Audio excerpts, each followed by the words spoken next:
सभी को सादर नमस्ते। आज हम सामवेद के प्रथम मंत्र पर विचार करेंगे। इसकी मूल प्रेरणा आचार्य ईश्वरानंद जी हैं, जिन्होंने एक कक्षा में इस मंत्र की बहुत सुंदर व्याख्या की थी, जो मुझे बहुत अच्छी लगी। और मुझे लगा कि वेदों के इन मंत्रों तक हम आम लोग कहाँ पहुँच पाते हैं, कहाँ समझ पाते हैं।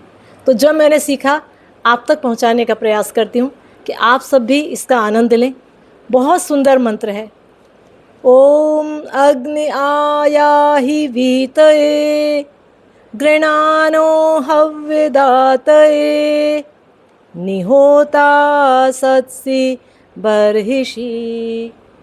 क्या कर रहा है एक भक्त? परमेश्वर से याचना कर रहा है, हे परमेश्वर आप आइए। अब आप सोचेंगे परमेश्वर तो सदा सर्वदा हमारे पास है, क्यों बुला रहा है भक्त परमेश्वर को? वह इसलिए बुला रहा है कि हम स्वयं को बोध हो सके। परमेश्वर तो है, पर हमें बोध नहीं है, हमें उसका एहसास नहीं है, हम ईश्वर को देख और जान नहीं पाते। तो वह अपने आप को सावधान करने के लिए परमेश्वर का आह्वान कर रहा है। वह उसे पुकारता है और कहता है कि आप हमें एहसास कराइए कि आप हैं, आप हमारी नज़दीक आइए, हमें नज़दीकी का एहसास कराइए।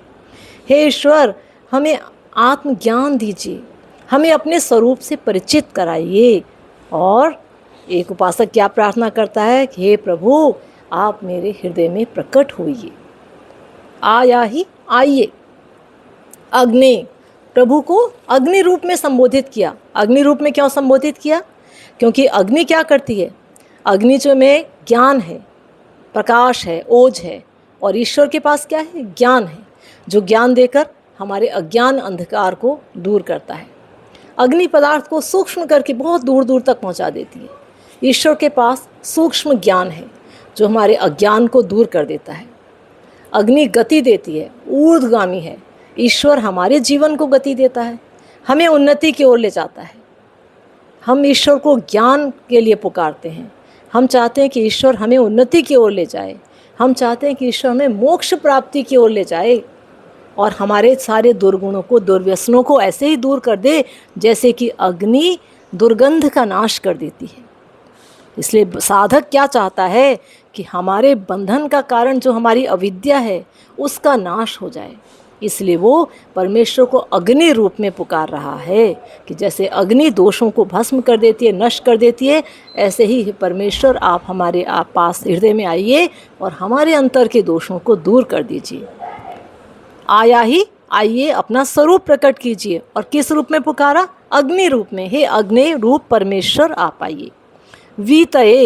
वीतये माने उत्तम ज्ञान देने के लिए आइए, हमें आगे बढ़ाने के लिए आइए, हमारे दुर्व्यसनों को दूर करने के लिए आइए, हमें उत्साह देने के लिए आइए, हमें चमक देने के लिए आइए, हमें गुणों की चमक दीजिए, हमें यशस्वी बनाने के लिए आइए, हमारी दुर्गंध को बाहर फेंक दीजिए, हमारे अंदर सुगंध जगा दीजिए, हमारे दुर्गुणों को भस्मसात करने के लिए आइए, काम, क्रोध, लोभ, मोह, इन सब को नष्ट करने के लिए आइए। कवि ईश्वर से भक्त अनुभूति चाहता है। वह चाहता है कि वो असंप्रजात समाधि तक पहुंच जाए। उस समाधि तक पहुंचते हैं जब आपके काम, क्रोध, लोभ, मोह, विषय, वासनाएं सब समाप्त हो जाती हैं। तो परमेश्वर से प्रार्थना कर रहा है कि हमें उस अवस्था तक पहुंचाने के लिए आप आइए। और अगला शब्द क्या है? गृणानो माने हमारे द्वारा स्तुति किए जाते हुए आप आइए।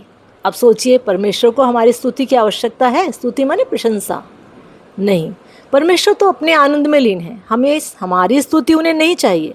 किंतु परमेश्वर की स्तुति करके, उनके गुणों का गान करके हमें आनंद मिलता है। हम उसके स्वरूप को जानते हैं और फिर हमारे मन में भाव आता है कि हम भी उन गुणों को धारण करें। यदि हम परमेश्वर से प्रेम करते हैं तो हम भी उसके जैसे हो जाएं। अब परमेश्वर के जैसे हो जाओ या परमेश्वर को अपने जैसा बना लो। तो परमेश्वर हमारे जैसा क्यों बने? हमें उसके जैसा बनना पड़ेगा, हमें उसके गुणों को अपने अंदर धारण करना होगा। तो क्या कह रहे ईश्वर, उपदेश देते हुए आइए, विज्ञान देते हुए आइए और हमारी सहायता कीजिए। और अगला शब्द है हव्यदातये। हव्यदातये माने उत्तम भोग पदार्थों को देते हुए आइए। अब वो भोग पदार्थ कौन से हैं? केवल शरीर के लिए भोग पदार्थ नहीं मांग रहा है। शरीर के लिए तो परमेश्वर ने दिया, अनाज दिया, फल दिया, वनस्पति दी, दूध, दही, मेवे, बहुत सारे पदार्थ दे। लेकिन हमारे जीवन का उद्देश्य केवल शरीर की उन्नति नहीं है, हमें तो आत्मिक उन्नति चाहिए, हमें तो आध्यात्मिक ज्ञान चाहिए। तो हे प्रभु, मेरी आत्मा की खुराक भी देते हुए आइए। और आत्मा की खुराक क्या है? आत्मज्ञान। मैं पूरी तरह से भक्त अपने आप को समर्पित कर रहा है, मैं पूरी तरह से आप पर समर्पण करना चाहता हूँ, मैं पूरी तरह से आप में लीन होना चाहता हूँ। प्रभु, मेरे दोषों को समाप्त करने के लिए आइए, मेरी अविद्या को दूर कीजिए, मुझे ऐसा ज्ञान दीजिए कि मैं माया, मोह, लोभ, काम, क्रोध इन सब को जीत लूँ और आपके आनंद को प्राप्त कर लूँ। अब मैंने लक्ष्य बना लिया भक्त की प्रार्थना। अब मैं संसार को नहीं चाहता, अब मैं आपको चाहता हूँ, मोक्ष मार्ग पर जाना चाहता हूँ। तो मुझे मोक्ष मार्ग का ज्ञान कराते हुए आइए, उस ओर मेरे कदमों को आगे बढ़ाते हुए आइए। और अगला इसमें शब्द, अगली इसमें पंक्ति क्या है? नि होता सत्सी बरहिषि। नि माने अवश्य, होता माने आप दाता हैं, देने वाले हैं, देवता हैं, आप तो सब कुछ देने वाले हैं। आप अवश्य आइए और क्या हो जाइए? सत्सी माने विराजमान हो जाइए। कहाँ विराजमान होना? बरहिषि, मेरे हृदय में विराजमान हो जाइए।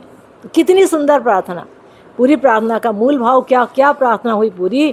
कि हे ज्ञान स्वरूप परमेश्वर, आप आइए और क्या करें? हमें उत्तम विचार दीजिए, ज्ञान दीजिए, हमारे द्वारा स्तुति किए जाते हुए आइए, उत्तम भोग्य पदार्थ दीजिए, आत्मा की खुराक दीजिए, ज्ञान दीजिए और मेरे हृदय में विराजमान हो जाइए।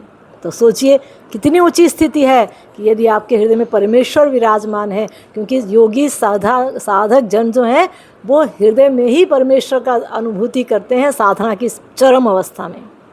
तो उस चरम अवस्था की प्राप्ति के लिए साधक प्रार्थना कर रहा है कि प्रभु आइए, मेरे हृदय में बैठ जाइए और मुझे अपनी अनुभूति कराइए।